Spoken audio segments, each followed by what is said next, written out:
তাই আমরা স্বরাষ্ট্র টিম আমরা 12 জন আছি অন রেকর্ড প্লিজ আমি এত একটু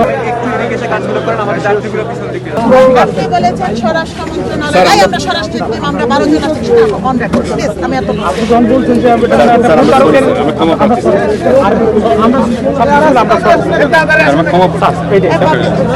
আপনারা যে পরিচয়টা দিয়েছেন এর মানে এই বিষয়ে আপনারা দিয়েছেন হয়তো না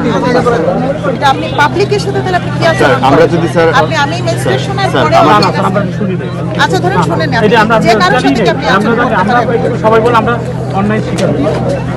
আপনি ওই ছেলেগুলোর সাথে কি আছেন না আমরা তো কারা বলতেছে আমরা তো স্ক্যান করে আসছি আমরা তো আপনি গভর্নমেন্ট সার্ভিস ওদিকে দিলেন আপনি ওদিকে থেকে বড় ভাই ভাই ওদিকে যান একটু ওনারা এখানে ওনাদের পরিচয় শুরুতেই দিয়েছেন যে এটা ছাড়তে হবে আর স্বরাষ্ট্র মন্ত্রণালয়ের টিম আমরা স্বরাষ্ট্র মন্ত্রণালয়ের টিম আমরা এবং তা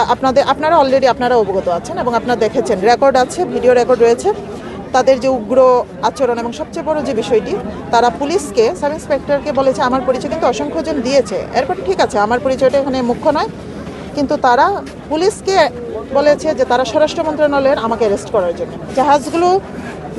প্রতিদিন 2000-এর বেশি সবাই মিলে 2000-এর বেশি লোক নেওয়ার সুযোগ নেই এই বিষয়টা আমরা মনিটরিং করি আমি উপজেলা নির্বাহী অফিসার হিসেবে আমি এবং টেকনাফের উপজেলা নির্বাহী অফিসার আমরা হচ্ছে আহ্বায়ক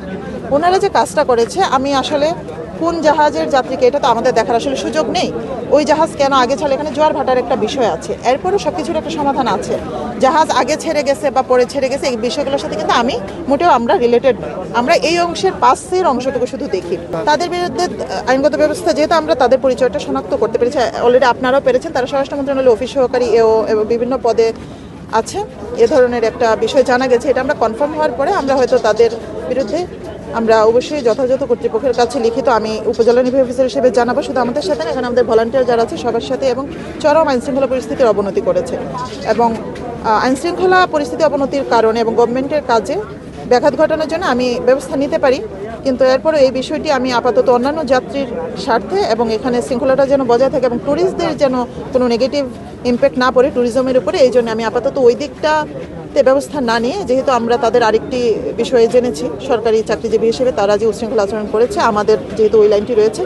আমরা ওখানে যথাযথ কর্তৃপক্ষের কাছে বিষয়টি জানাবো এবং সেটা কর্তৃপক্ষের সিদ্ধান্ত হবে যে কী হবে